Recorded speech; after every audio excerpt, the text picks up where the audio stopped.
Seja muito bem-vindo a mais um vídeo do Conhecimentos da Humanidade. Você já se perguntou da onde veio essa ideia de ocultismo? Bom, para a gente entender o que é ocultismo, a gente precisa entender uma outra palavra que hoje em dia talvez seja muito mal usada aí na internet, que é a palavra esoterismo. O que é o esoterismo? O esoterismo, ele na verdade é uma ideia que abarca alguns conceitos que determinam o que pode ou não ser esotérico. Lembrando que esotérico é uma palavra que remete a um mistério, algo interior, algo interno, enquanto exotérico remete a alguma coisa pública. Vou dar um exemplo já para a gente já começar com um exemplo. Um ritual fechado dentro da maçonaria, ele é esotérico. Um ritual aberto, a famosa sessão branca, onde todo mundo pode ir lá assistir uma palestra pública, é exotérico. Mas o que é esotérico então? Bom, existem alguns autores que estudaram o esoterismo dentro do meio acadêmico e determinaram que para alguma coisa ser esotérica, ela precisa seguir algumas regrinhas. A primeira, ela tem que ser uma tradição iniciática. Você precisa ser iniciado numa tradição por alguém que foi iniciado por alguém que tenha uma linhagem rastreável. Ou seja, a gente precisa saber quem é o iniciador, quem foi o iniciador dele e quem é o fundador, vamos dizer assim, dessa tradição. Então existe aí uma linhagem, porque é uma tradição, e mesmo que essa tradição mude com o tempo, se modernize, essa tradição ela precisa ter aí essa linha iniciática. Isso não sou eu que estou falando, são os acadêmicos. Então quando a gente às vezes fala de auto-iniciação, na teoria a gente não está fazendo uma iniciação dentro de uma tradição esotérica, porque uma auto-iniciação não vem de uma linhagem de uma tradição. Ah, não, mas existem tradições novas, ou quem é o primeiro? Então, se o primeiro fundador da tradição, existe sim um fundador de cada tradição, normalmente ele é um fundador filosófico, e aí as filosofias vão se desenvolvendo em cima disso. Muitas vezes esse fundador é um fundador iniciático, mas esse cara, ele também recebeu alguma iniciação em algum lugar, em alguma linhagem, em alguma tradição. É muito comum que aquilo que é fundado por alguém é fundado como uma dissidência de algum lugar ou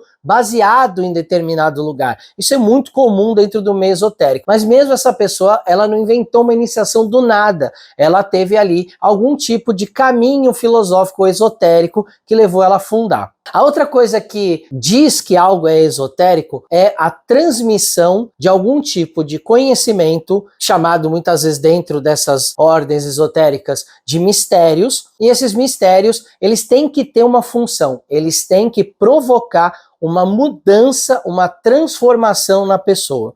Então, um clube do livro que seja fechado, que seja que ninguém saiba que exista, por mais que ele promove ali um tipo de mudança através da leitura, da amizade, da socialização, não é uma mudança mística, profunda, através de um conhecimento muito profundo que muda a sua forma de ver o mundo e muda também talvez a sua alma e o seu espírito aí no meio do pacote. Talvez você me fale, mas teve livros, Léo, que eu li que mudaram a minha vida. E eu concordo com você, mas isso quer dizer que pode ser até que esse clube do livro fechado, ele seja algo que mude a sua vida, mas ele é iniciático. E aí, quando a gente fala de esoterismo, a gente agora tem que começar a somar essas coisas. Magia não é necessariamente algo esotérico. A magia pode ser feita, por exemplo, em público. Numa religião, quando a gente assiste um ritual religioso, a gente está vendo a magia ser feita em público. Misticismo é necessariamente esotérico? Não, eu posso ter uma experiência mística na minha vida fazendo alguma coisa que é comum do meu dia a dia, da minha rotina. Então, para a gente ter algo esotérico, essas coisas têm todas que estar dentro do mesmo lugar, que tenha uma tradição, que tenha essa capacidade de transformar o ser e que traga de alguma forma uma visão mais ampla sobre a vida e sobre a sua consciência, o seu espírito, mesmo que esse espírito não seja numa crença extremamente espiritual. Uma outra coisa que normalmente uma tradição esotérica, ela busca em outras tradições esotéricas coisas que batem, que são análogas ou até que são iguais. Isso principalmente no Ocidente. Aqui onde a gente chama de Ocidente, a maioria das tradições esotéricas tem pontos em comuns. E aí parece que a gente está sempre ouvindo as mesmas coisas, as mesmas ideias, só em lugares diferentes. Quando a gente vai para o chamado Oriente, que seriam lá as tradições que vêm do Oriente Médio, que vêm da China, da Índia, do Japão, a gente já tem uma outra mentalidade com relação a isso. Nem sempre há uma busca de validação por essas analogias ou similaridades entre tradições esotéricas. Bom, expliquei todas essas ideias do esoterismo para explicar que o ocultismo, ele se enquadra dentro do esoterismo, mas a palavra ocultismo, ou o termo, ou a ideia que nasceu daí, é uma coisa muito europeia. Ela vai acabar nascendo na Europa, essa ideia de ocultismo, e vai nascer principalmente no início com a perseguição da igreja contra as pessoas que pensavam diferente da igreja. Quer um exemplo? Galileu, quando disse que a Terra girava em torno do Sol, quase virou churrasquinho na fogueira. Copérnico e Giordano Bruno não tiveram a mesma sorte. Eles acabaram mantendo ali as suas crenças e acabaram sendo considerados hereges pela igreja. Por causa disso, talvez uma das sociedades secretas mais famosas tenha surgido lá na Baviera, na Alemanha, onde surgiram os famosos Illuminati. Quem eram esses caras? Esses caras eram pessoas que começaram a ver uma mudança ali na Europa e eles estavam deslocados dessa mudança. O que era essa mudança? Começou o Renascimento e com o Renascimento o Iluminismo. O Iluminismo vai ser o início da ciência, do método científico, do pensamento cartesiano. Tudo isso, né, vai culminar no que a gente chama na ciência moderna ou no método científico moderno. E ao mesmo tempo você tinha a ciência surgindo ali pelo Iluminismo e você tem a igreja ainda muito forte. Bom, os Illuminati depois de um tempo acabaram extintos, eles não existem mais, por mais que as teorias da conspiração dizem que eles ainda existem. Não são mais eles que estão comandando o mundo. Hoje o que comanda o mundo tem um nome, chama dinheiro, infelizmente.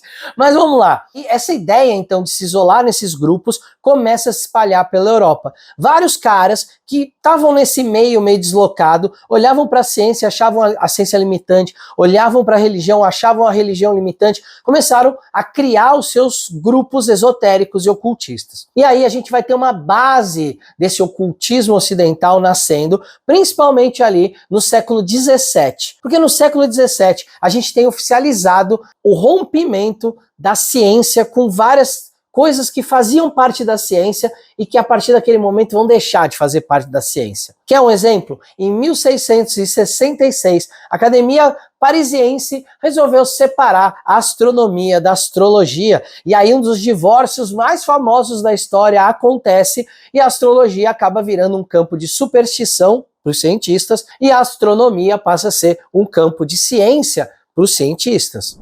O século XVII, então, começou a pirar a cabeça de uma galera que estava querendo estudar esses mistérios, mas como assim, gente? A astrologia funciona no meu dia a dia? Como é que a ciência está dizendo que não? E esses caras começaram a montar os primeiros grupos ocultistas mais famosos. Em Paris, inclusive, um deles, uma ordem Rosa Cruz, foi fundada lá em Paris. Essa ordem que tinha nomes como Péladan, como Saint-Martin, como Papi, ocultistas famosos, e esses caras vão acabar fundando uma escola esotérica ali, ocidental, dentro dessa linha de pensamento, que vai acabar se espalhando por outros países, como Alemanha, como Inglaterra, como Espanha, Portugal, Itália, e aí o ocultismo ocidental vai começar a se organizar. Esse ocultismo ocidental vai se organizar em algumas bases, como a astrologia, que eu já citei para vocês, mas também com a alquimia, que vai ser uma das grandes bases, a Cabalá e também alguns sistemas menores de magia que depois vão ganhar uma certa notoriedade, como a Goécia e a magia enoquiana. Teve um cara na Itália, esse cara é muito importante para esse nosso contexto, Giovanni Pico della Mirandola. Esse cara vai começar a traduzir uma série de textos que estão vindo do mundo árabe, e ele vai começar a traduzir textos, ele vai descobrir a Cabalá nessas traduções de textos, e quando ele descobre a Cabalá, ele entende que pela Cabalá ele conseguiria unificar várias crenças que eram consideradas místicas na Europa, como a própria alquimia e a astrologia,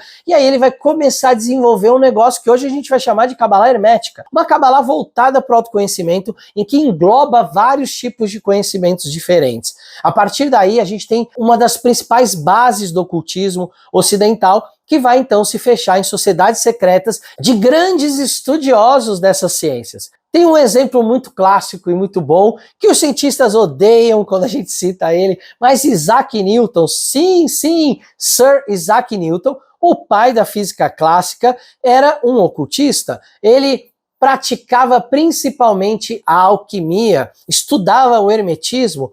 Como é que você sabe disso, Léo? Você está chutando isso? Você está fazendo com que os cientistas se revoltem? Não, não, gente. Agora, recentemente, alguns estudiosos da vida de Isaac Newton encontraram seus diários, encontraram uma série de materiais, e olha que interessante, de cada 4 textos que Isaac Newton escreveu, 3 eram sobre alquimia. Sim, Isaac Newton era um grande alquimista, 75% da sua obra é sobre alquimia. Ele estava buscando a pedra filosofal. Por que esse cara então estava fazendo isso? Por que ele era um cientista, mas ao mesmo tempo estava buscando alquimia?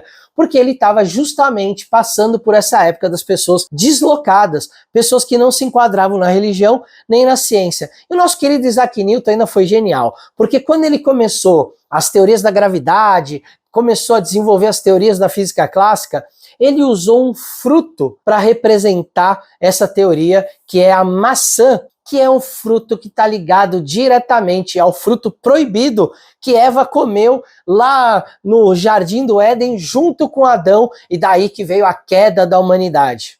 E aí você que estuda a Bíblia vai falar, Léo, você está equivocado, porque na Bíblia não diz que foi uma maçã, na Bíblia diz que foi um fruto. E aí eu vou te explicar de onde vem essa confusão.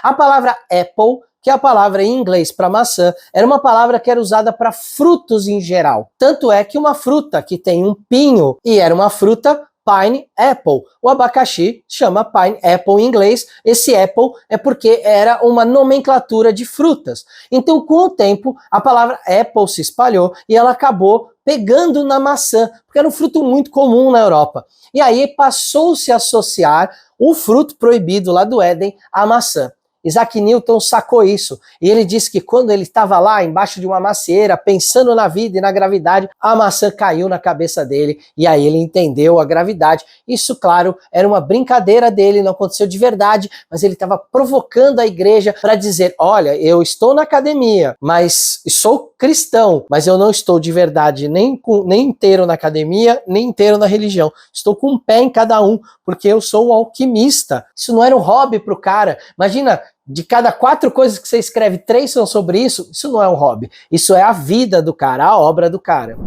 Bom, só que a ciência avançou muito no século XVIII, no século XIX. E aí os ocultistas começaram a ser ridicularizados pelos cientistas e pelas universidades. E aí eles não foram deixar isso barato. A gente começa então a ver ocultistas que vão começar a buscar, não só dentro do ocultismo europeu, mas em outros lugares, como lá no misterioso, no longínquo Oriente, que era assim que eles enxergavam na época, tradições milenares, de mistérios milenares, que os cientistas não teriam a capacidade de entender, porque seriam coisas novas, os cientistas não teriam capacidade de julgar aquilo que eles desconhecem. E aí pessoas, ocultistas famosos como Blavatsky, como Crowley, Aleister Crowley, vão buscar essas tradições no Oriente e vão trazer para o Ocidente. Vão trazer coisas como a yoga, como a respiração, como a ideia de chakras, de pranayana. Tudo isso vai vir com esses ocultistas e vai começar a permear também o ocultismo ocidental. Hoje, muito do que a gente vê de ocultismo ocidental ainda é esse ocultismo que nasceu dentro de uma Europa onde estava brigando entre ciência e religião, e quem estava no meio dessa história estava buscando um lugar ali para se salvar e para estudar coisas diferentes. O ocultismo, então, que a gente vive hoje, ele tem muito mais a ver com livres pensadores do que uma seita secreta que quer matar todo mundo, que quer acabar com o mundo. Então, cuidado com o que você vê pela internet, porque hoje tem muita gente fazendo fama ou vendendo essa história de que os ocultistas são super bem sucedidos, dominam o mundo, comandam a humanidade, ou gente que nunca fez parte de nada como uma ordem ocultista e julga tudo pela mesma régua. Esses dias aconteceu uma coisa muito interessante, ouve essa história. Tem um cara que ele tá aparecendo muito agora na internet e tudo, e ele tem falado muito de ordens ocultistas, e é muito interessante o conteúdo dele. Mas é uma pessoa que claramente não viveu dentro de uma ordem, e aí ele tá fazendo ali uma brincadeira, uma sátira, e dentro ali da proposta dele, ele tá mandando muito bem. E aí eu vi alguns ocultistas batendo palmas para ele, porque ele tá fazendo sátira de rituais, de ordens secretas, essas coisas. Mas, ao mesmo tempo, eu vi esses mesmos ocultistas, quando foram criticados dentro das suas próprias práticas, acharem um absurdo alguém de fora fazer sátira da sua própria prática. E aí o discurso é: você não entende minha prática, você não sabe a importância de um ritual. Então, hoje a internet, a gente olha e vê que existe, de novo, continua existindo essa briga entre uma academia fechada nela mesma, que deveria ser cética, no sentido original da palavra. O cético, ele é um investigador, ele não é alguém que não acredita em nada, ele é aquele que quer entender o tudo, ele pergunta sobre tudo, ele quer entender sobre tudo, ele tem dúvidas sinceras sobre tudo. A academia se tornou cética no sentido de olhar para muitas coisas e não querer olhar para elas, para até o próprio pesquisador não sofreu um certo preconceito. E a parte religiosa, a gente está vendo cada vez mais uma volta quase que à Idade Média, com uma fanatização religiosa extrema, e as pessoas que ficam no meio do caminho estão ficando meio que, entre aspas, sem pai nem mãe, e aí muitas estão indo buscar, dentro de filosofias espirituais ou dentro de ordens iniciáticas, uma filosofia mais livre desses tipos de dogma. Espero que você tenha gostado de ouvir um pouco sobre o nosso ocultismo aqui ocidental. Eu ainda vou fazer um vídeo sobre o ocultismo de lugares como a Índia, como a China, como o Japão. Então, se você quer que eu fale também sobre isso, comenta aí embaixo, curta o vídeo, que isso ajuda demais a gente, compartilha com seus amigos aí que querem saber um pouco mais o que é o ocultismo, e não esquece de se inscrever aqui no Conhecimentos da Humanidade.